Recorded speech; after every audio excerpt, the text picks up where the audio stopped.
Halo guys, jadi hari ini kita mau visit ke kebun anggrek. Ikutin kegiatan kita hari ini yuk Kak.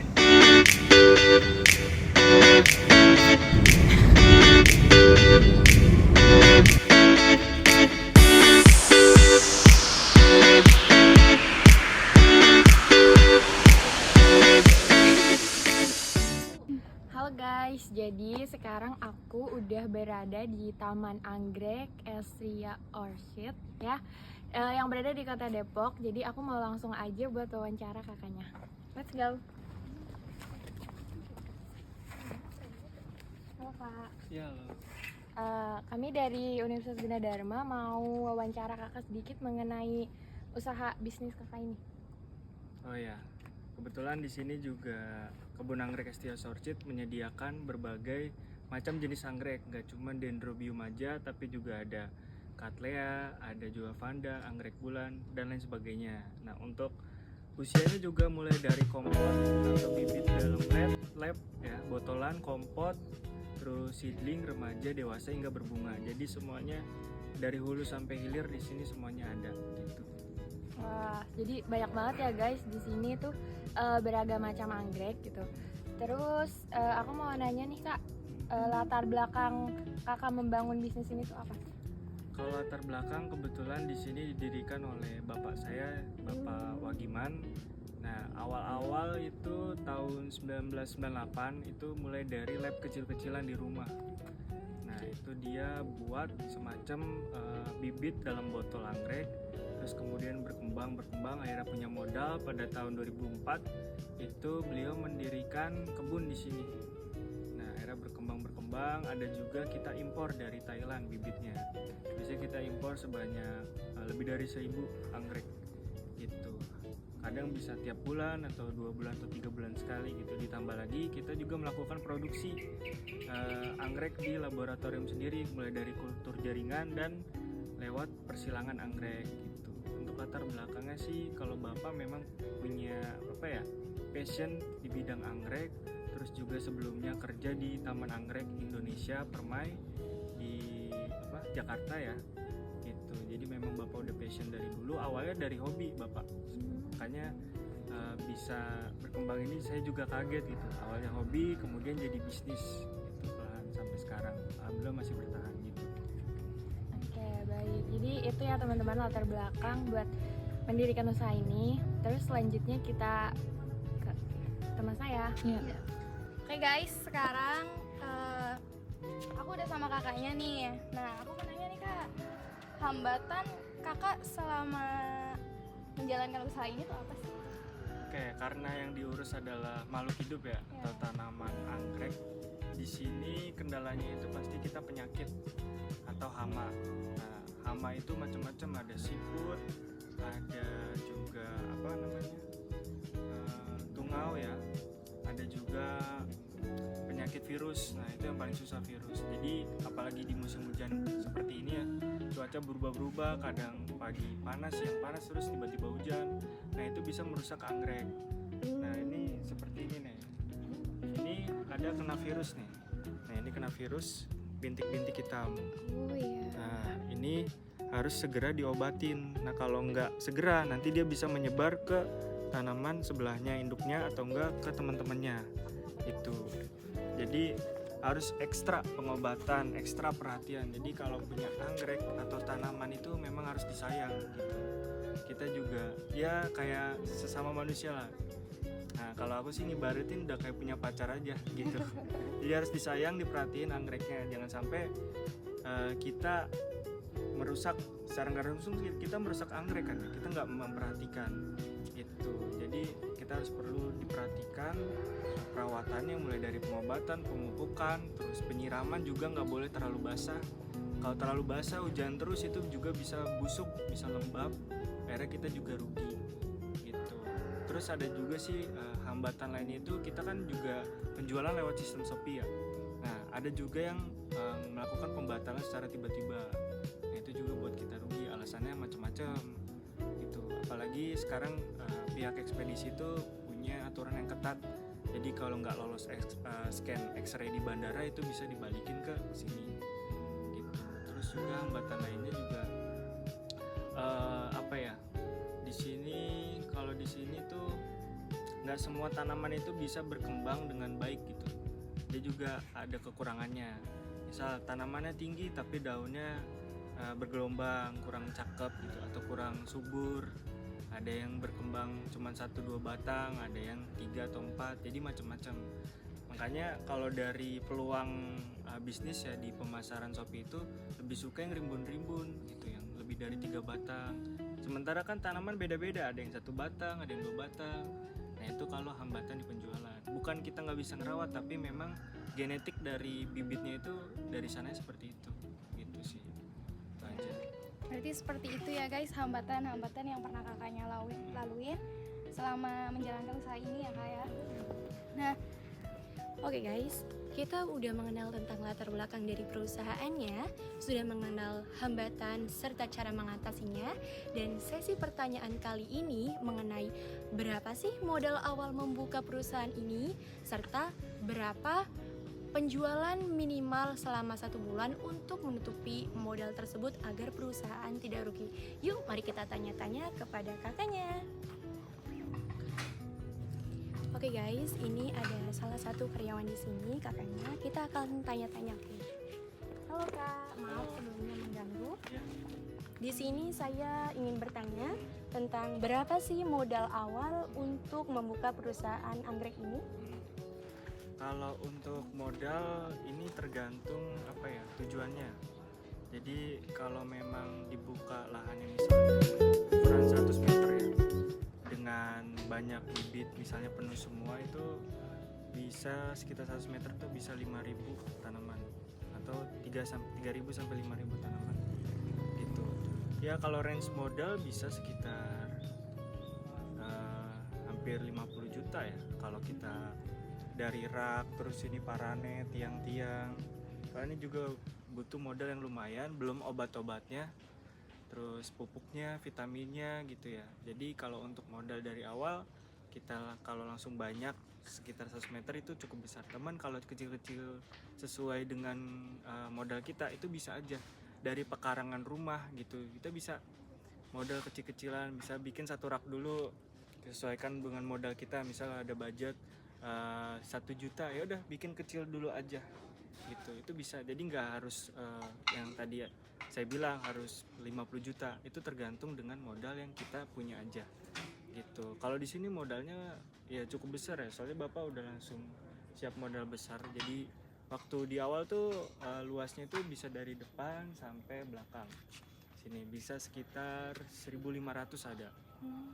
Jadi memang bapak udah siap modal dan juga lab juga udah siap, jadi kita tinggal running aja di produksi sampai pembibitan sampai besar gitu, pembesaran. Jadi kalau untuk modal di awal di sini ya cukup besar lah, bisa kalau dari awal-awal kita modal bisa 100 lebih sih kalau awal-awal. Cuman kalau untuk modal operasional setiap bulan itu ya minimal banget itu 30. Kalau untuk setiap bulannya di sini dengan sekarang luas itu bisa 3.000 meter ada untuk di sini. Itu minimal 30 karena ini ada dua aspek. Yang pertama di kebun, yang kedua adalah di lab gitu. Jadi sama-sama butuh modal yang cukup besar. Ya, seperti itu sih kalau untuk modalnya. Oke, untuk pertanyaan selanjutnya yaitu modal berapa kira-kira minimal penjualan dalam 1 bulan untuk menutupin kayak modal 1 bulan itu tersebut supaya nggak rugi. Oke. Ya, di sini juga kebetulan saya juga di bagian marketing fokusnya untuk penjualan bagaimana supaya bisa mencapai minimal target ya. Tadi kan 30. Berarti kan kalau bisa biar kita untung meskipun sedikit ya 35 lah gitu. Nah untuk penjualan di sini ada offline dan online. Nah untuk penjualan offline kita ada reseller yang datangnya rutin gitu. Kita ada punya reseller yang cukup banyak, sekitar ada 20-an atau 30-an ada. Terus juga tamu-tamu kadang dari luar suka datang juga. Meskipun untuk sekarang udah mengalami penurunan, jadi sekitar 25% itu pembelinya itu offline, 75% kebanyakan di online atau di Shopee, Facebook, Instagram, WA gitu. Jadi kalau untuk pembelinya sih gitu, dan untuk campaign atau marketingnya kalau saya lebih ke iklan sekarang, karena organik sekarang itu udah nggak bisa, kayak semisal posting video terus-terusan, terus kan sekarang juga ada live Shopee di sini juga, itu masih belum cukup, mau nggak mau kita harus berbayar lewat iklan. Dan alhamdulillah kemarin ada peningkatan yang meskipun baru sedikit tapi udah lumayan lah gitu. Strateginya sih itu. Penjualan dalam 1 bulan berapa Penjualan dalam 1 bulan harus berapa anggrek? kalau sehari itu minimal sebaiknya bisa, kalau untuk nutupin modal ya itu sekitar 30 anggrek 30 anggrek, 1 30 bulan pot anggrek ya 1 bulan itu minimal minimal untuk menutupi kerugian ya Kak. ya, untuk menutupi kerugiannya gitu. Jadi kalau untuk idealnya biar kita untung ya 50 dalam 1 hari ya, kalau 30 hari ya 1.500 atau 1.000 anggrek gitu. Itu 1.000 anggrek baru balik modal, Belum dapat laba ya. belum dapat laba gitu Berarti 1 bulan kita harus ngejual minimal 1.000 anggrek ya ya. untuk mengembalikan modal. Baik, Kak, Betul. terima kasih ya. Ya,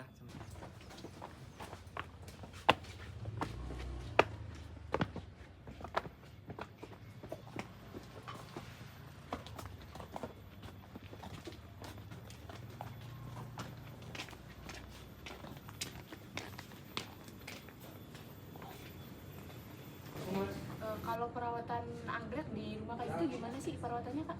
kalau perawatan anggrek itu kalau mulai dari penyiraman ya, kita boleh bahas apa daripada penyiramnya itu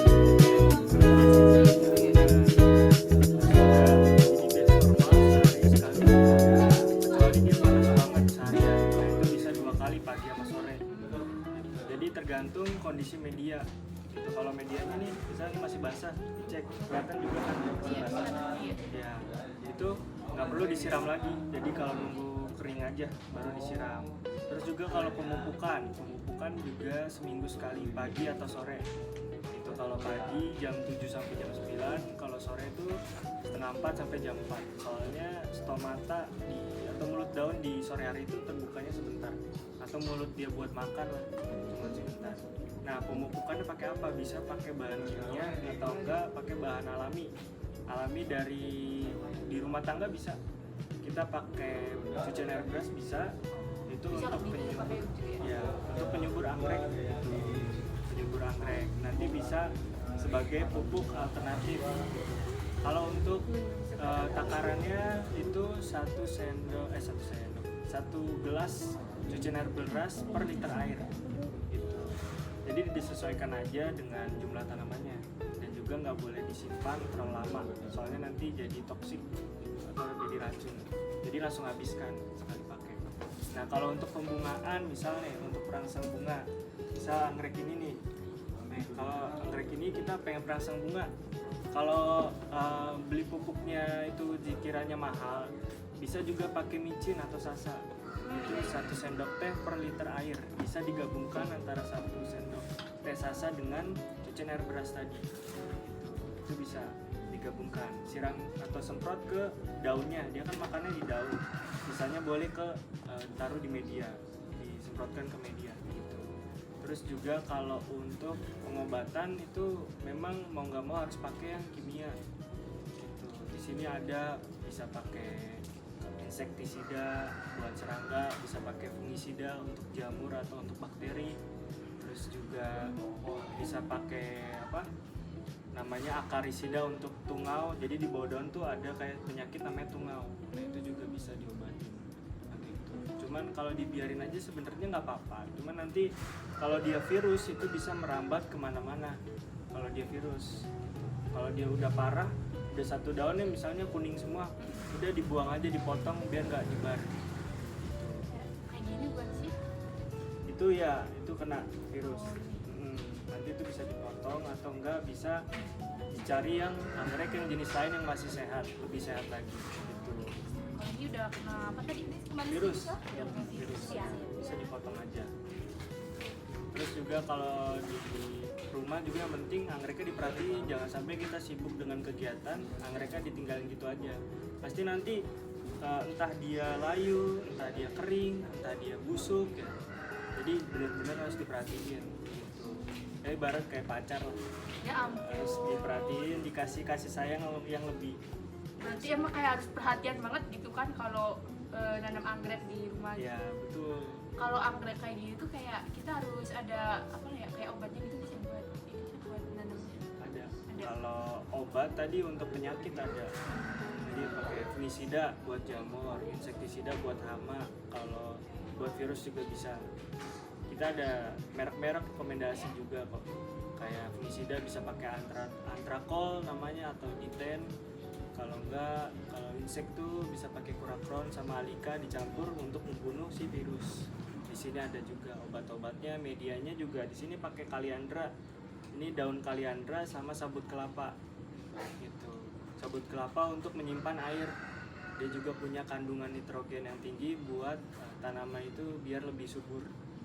Gitu. Jadi memang kita harus perhatiin anggreknya. Takutnya dia kenapa-napa tuh. Gitu. Berarti di sini kayak jual obat-obatannya juga ya kayak ini Jual. kalau di sini ada. Di sini lengkap ya? Iya, lengkap semuanya ada. Gitu. Kalau tentang laporan keuangannya sendiri, apakah lancar atau ada kendala? Kalau ada kendala, bagaimana cara mengatasi? Oke, kalau laporan keuangan berarti lebih ke pencatatan keuangan ya, Iya, harus benar. kas masuk, kas keluar. Iya. Nah, kalau untuk arus kas masuk, tentunya di sini ada pendapatan yang kita selalu catat ya. Kan pendapatan di sini dari Shopee, dari WA pesanan juga ada, terus dari kalau Instagram udah akhirnya ini nggak pernah sih, tapi biasanya langsung masuk ke WA atau ke Shopee. Kita langsung closing penjualannya itu di dua itu, WA kalau nggak Shopee untuk online.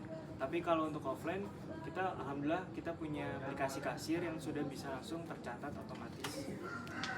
Jadi kalau untuk perekapannya untuk dalam 1 tahun belakangan ini, alhamdulillah kita sudah rapi lah semua anggrek, kebun anggrek ST Orchid udah mulai rapi, pencatatan keuangannya udah oke.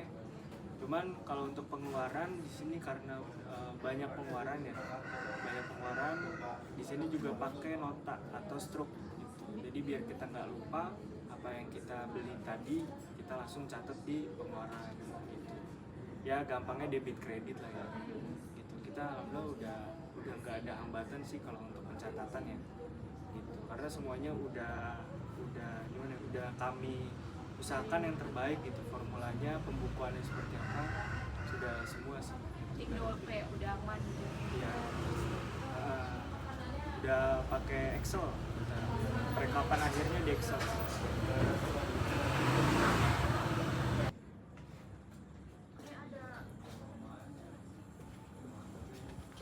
Nah, jadi gitu aja sih guys.